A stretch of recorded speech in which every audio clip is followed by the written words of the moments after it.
നമസ്കാരം. വീണ്ടും ജനങ്ങളുടെ ജീവൻ വെച്ച് പന്താടി ഇടത് സർക്കാർ. പതിനായിരക്കണക്കിന് രോഗികൾ ദിനം പ്രതി കയറിയിറങ്ങുന്ന തിരുവനന്തപുരം മെഡിക്കൽ കോളേജിൽ അടിയന്തര ശസ്ത്രക്രിയാ ഉപകരണങ്ങൾ ഇല്ലാതെ രോഗികൾ നെട്ടോട്ടമോടുന്നുവെന്ന ഗുരുതരമായ വാർത്തകളാണ് പുറത്തുവരുന്നത്. ആരോഗ്യവകുപ്പിന്റെ ഏറ്റവും ഗുരുതരമായ മോശം ഇടപെടലുകളാണ് സംഭവിക്കുന്നത്. ആരോഗ്യവകുപ്പ് കൈയും കെട്ടി നോക്കി നിൽക്കുകയാണ്. ഹൃദ്രോഗികൾക്ക് ആവശ്യമായ സ്റ്റെന്റ്, ശസ്ത്രക്രിയാ ഉപകരണങ്ങളും എല്ലാം തീർന്നു. ഇതോടെ ഹൃദ്രോഗികളുടെ ആൻജിയോഗ്രാമും ആൻജിയോപ്ലാസ്റ്റി അടക്കമുള്ള ശസ്ത്രക്രിയകൾ മുടങ്ങിയിരിക്കുകയാണ് മെഡിക്കൽ കോളേജിൽ. ഹൃദ്രോഗികൾ വലയുകയാണ്. ഹൃദയ സംബന്ധമായി വരുന്ന പിഞ്ചു കുഞ്ഞുങ്ങൾ മുതൽ വൃദ്ധരായ ആളുകൾ വരെ ചികിത്സ കിട്ടാതെ തിരികെ മടങ്ങേണ്ട അവസ്ഥയാണ്.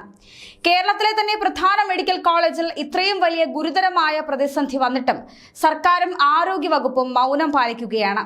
കാരണം ഒന്നും രണ്ടുമല്ല, 143 കോടി രൂപയാണ് കഴിഞ്ഞ 1.5 വർഷമായി സർക്കാർ ഏജൻസികൾക്ക് നൽകാനുള്ളത്.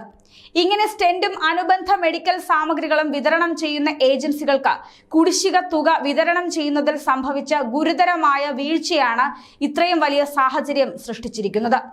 സംസ്ഥാനത്ത് കാത്ത് ലാബ് സൗകര്യമുള്ള 19 സർക്കാർ ആശുപത്രികളിൽ നിന്ന് 1.5 വർഷമായി 143 കോടി രൂപ ഏജൻസികൾക്ക് നൽകാനുണ്ട്. തിരുവനന്തപുരം മെഡിക്കൽ കോളേജ് ആശുപത്രിയിൽ നിന്ന് മാത്രം 49 കോടി രൂപ നൽകണം. കേരളത്തിലെ പല മെഡിക്കൽ കോളേജിന്റെയും ഗതികേട് ഇപ്പോൾ ഇതുതന്നെയാണ്. കേരളത്തിന്റെ മുഖ്യമന്ത്രി കോടികൾ പൊടിച്ചു കളയുമ്പോൾ പാവപ്പെട്ട രോഗികളോടെങ്കിലും കുറച്ച് കരുണ കാണിച്ച് ആശുപത്രികളെങ്കിലും പ്രതിസന്ധി വരാതിരിക്കാൻ ശ്രമിക്കണമായിരുന്നു. ആരോഗ്യവകുപ്പും സർക്കാരും ജനങ്ങളുടെ ജീവൻ വെച്ച് കളിക്കുകയാണ്. അടിയന്തരമായി ഒന്ന് ഇടപെടാൻ പോലും ആരും തയ്യാറാകുന്നില്ല. സർക്കാരിന്റെ ഗുരുതരമായ വീഴ്ചയാണ് പുറത്തുവരുന്നത്. കുടിശ്ശിക ലഭിക്കാത്തതിനാൽ ഏജൻസികൾ 1 മുതൽ വിതരണം നിർത്തിവെച്ചിരുന്നു. നേരത്തെ സ്റ്റോക്ക് ചെയ്തിരുന്ന സ്റ്റെന്റുകൾ തിരിച്ചെടുത്തിരുന്നില്ല. ഇതുപയോഗിച്ചാണ് തലസ്ഥാനത്തെ മെഡിക്കൽ കോളേജിൽ ശനിയാഴ്ച വരെ ആൻജിയോപ്ലാസ്റ്റിയും ആൻജിയോഗ്രാമും ഒക്കെ നടന്നത്. മെഡിക്കൽ കോളേജ് ആശുപത്രിയിലെ 2 കാത്ത് ലാബുകളിലുമായി ദിവസം ശരാശരി 20 വീതം സ്റ്റെന്റുകൾ വേണം. ഹൃദയാഘാതത്തോടെ വരുന്നതും ഉടൻ സ്റ്റെന്റ് ഇടേണ്ടതുമായ 5 മുതൽ 10 വരെ കേസുകൾ ദിവസം പ്രതി ഉണ്ടാകാറുണ്ട്. ഇവിടെയാണ് ഇത്രയും വലിയ പ്രതിസന്ധികൾ ഉണ്ടായിരിക്കുന്നത്. ഇത്രയേറെ രോഗികൾ ആശ്രയിക്കുന്ന ഒരു സർക്കാർ ആശുപത്രിയിലാണ് ഇത്രയും വലിയൊരു പ്രതിസന്ധി ഉണ്ടായിരിക്കുന്നത്. നിലവിൽ ഗുരുതരാവസ്ഥയിൽ വരുന്ന രോഗികൾ സ്വകാര്യ ആശുപത്രികളെയാണ് ആശ്രയിക്കുന്നത്. കേരളത്തിലെ മിക്ക മെഡിക്കൽ കോളേജുകളുടെയും സ്ഥിതി സമാനമാണ്. കുടിശ്ശിക കൊടുക്കാതെ മരുന്ന് കമ്പനികളും കൈമലർത്തിയതോടെ ഫാർമസികളും അടയ്ക്കേണ്ട ഗതികേടാണ്. ഇതിനൊക്കെ ജനങ്ങളോട് ആരാണ് ഉത്തരം പറയുക? കോഴിക്കോട് മെഡിക്കൽ കോളേജിൽ മരുന്ന് ക്ഷാമം രൂക്ഷമായി സ്റ്റോക്ക് തീർന്നതിനെ തുടർന്ന് മെഡിക്കൽ കോളേജിന്റെ പ്രധാന കവാടത്തോട് ചേർന്നുള്ള ഫാർമസി പോലും കഴിഞ്ഞ മാസം അടച്ചിരുന്നു. ഇക്കഴിഞ്ഞ 10-ാം തീയതിയാണ് 8 മാസത്തെ പണം കുടിശ്ശികയായിരുന്നതിനെ തുടർന്ന് വിതരണക്കാർ മരുന്ന് വിതരണം നിർത്തിവെച്ചത്.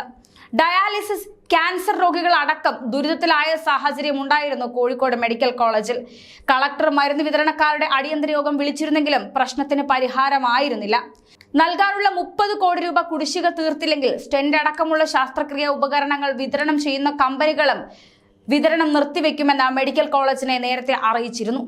ജീവൻ രക്ഷാ മരുന്നുകൾ, ശസ്ത്രക്രിയാ ഉപകരണങ്ങൾ, ഫ്ലൂയിഡുകൾ എന്നിവ വാങ്ങിയ ഇനത്തിൽ 8 മാസത്തെ കുടിശ്ശികയാണ് മരുന്ന് കമ്പനികൾക്ക് കോഴിക്കോട് മെഡിക്കൽ കോളേജ് നൽകാനുള്ളത്. ക്യാൻസർ രോഗികൾ, ഡയാലിസിസ് ചെയ്യുന്ന വൃക്ക രോഗികൾ തുടങ്ങിയ വലിയ വില കൊടുത്ത മരുന്ന് വാങ്ങേണ്ടവരാണ് ഏറ്റവും ദുരിതത്തിലായിരിക്കുന്നത്.